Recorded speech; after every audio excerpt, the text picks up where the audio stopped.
राजकुमारी और जादुई तालाब। बहुत समय पहले की बात है।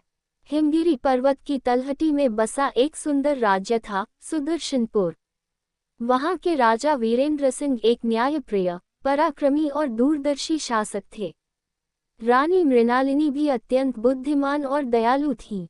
उनकी एकमात्र संतान थी राजकुमारी यशोधरा।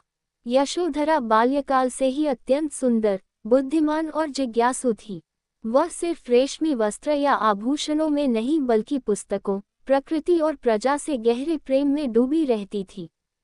यशोधरा जब 16 वर्ष की हुई, तब राज्य के सभी राजकुमारों ने उसके साथ विवाह की इच्छा प्रकट की, पर यशोधरा ने स्पष्ट कर दिया कि वह केवल उसी से विवाह करेगी जो उसके दिल और उसकी समझ दोनों को जीत सके। राज्य की पश्चिमी सीमा पर एक घना जंगल था, कुंज वन। वर्षों से ये जंगल सुनसान था। प्राचीन कथाओं के अनुसार वहां एक जादुई तालाब था, जिसकी जलधारा में वह शक्ति थी कि जो सच्चे मन से उसमें उतरता, उसकी एक मनोकामना पूर्ण होती थी। पर उस तालाब तक पहुंचना आसान नहीं था। कहते हैं, वहां भटकने वाले को स्वयं से मिलने की परीक्षा देनी पड़ती थी, अपने दोष, भय, क्रोध और लोभ का सामना। एक दिन अचानक सुदर्शनपुर में पानी की भारी कमी होने लगी। नदियां सूखने लगी, फसलें मुरझाने लगी और पशु पक्षी तड़पने लगे। राजवैद्य और ज्योतिषियों ने बताया कि यह संकट तभी समाप्त होगा जब जादुई तालाब से जल लाया जाए। राजा वीरेंद्र सिंह ने कई वीर सैनिक और मंत्री भेजे, लेकिन कोई लौटकर न आया। अंत में राजकुमारी यशोधरा ने घोषणा की, यदि राज्य की रक्षा के लिए मुझे स्वयं जाना पड़े, तो मैं जाऊंगी। मैं जादुई तालाब तक जाऊंगी और जल लाकर अपने राज्य को जीवन दूंगी। यशोधरा ने सादा वस्त्र धारण किया, धनुष बाण और एक कमंडल लिया और निकल पड़ी अकेली, एक घोड़े पर सवार होकर। वह रास्ते में हर ग्रामीण से मिलती, उनका हालचाल जानती और उनसे जंगल के बारे में पूछती। तीसरे दिन वह कुंज वन के प्रवेश द्वार पर पहुंची। वहां एक बूढ़ी स्त्री बैठी थी, बेहद कमजोर और थकी हुई। यशोधरा ने उसे भोजन और पानी दिया। वह स्त्री कोई साधारण नहीं थी, वनदेवी थी जो यशोधरा की करुणा की परीक्षा ले रही थी। वनदेवी मुस्काए, हे राजकुमारी, तू सत्य और दया की प्रतीक है। पर तुझे अभी और कठिनाइयों से गुजरना होगा। इस जंगल में 4 द्वार है, क्रोध, भय, मोह और अभिमान। जब तक तू इन चारों पर विजय नहीं पाएगी, तब तक तालाब तक नहीं पहुंच सकेगी। यशोधरा जैसे ही उस द्वार के पास पहुंची, उसने देखा कि सामने एक युवक पेड़ से बंधा हुआ था और उस पर पत्थर फेंके जा रहे थे। वीर कह रही थी, इसने हमारे फल चुराए हैं। यशोधरा ने सबको रोका और युवक से बात की। उसने कहा, मैं भूखा था, इसलिए फल तोड़ लिए। मुझे क्षमा करें।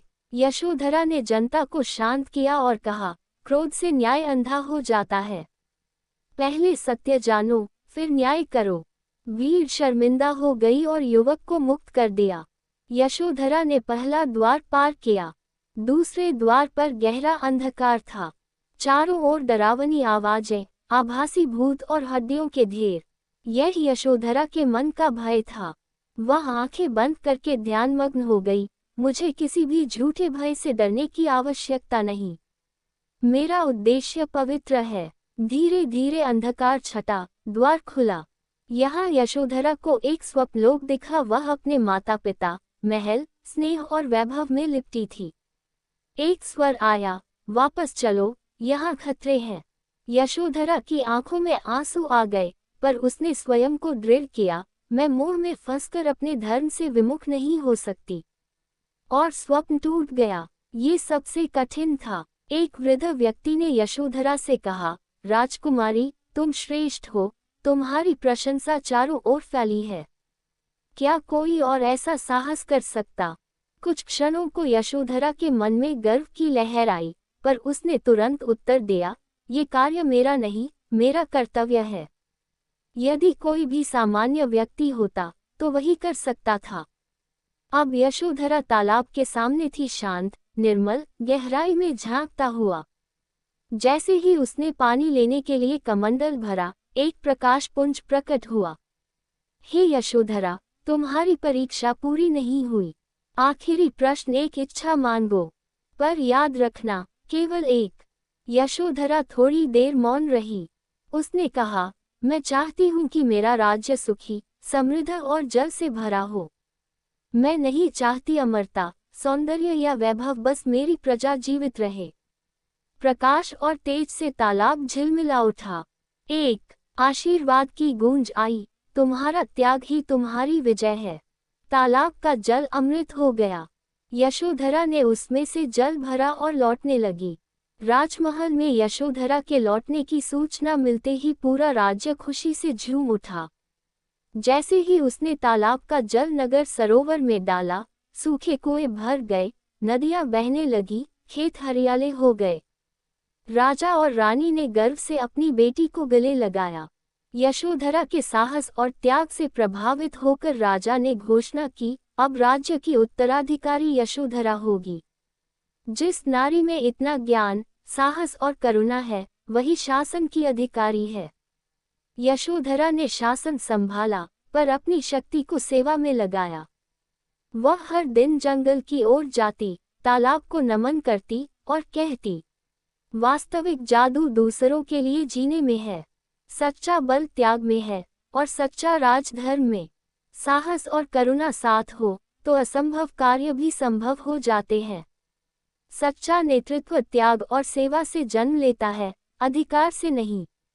भय, मोह, क्रोध और अहंकार को जीतना आत्मविजय की कुंजी है। नारी में शक्ति है, यदि अवसर दिया जाए तो वह सृष्टि का रक्षण कर सकती है। सच्ची सुंदरता हृदय की पवित्रता में होती है, न कि बाहरी रूप में।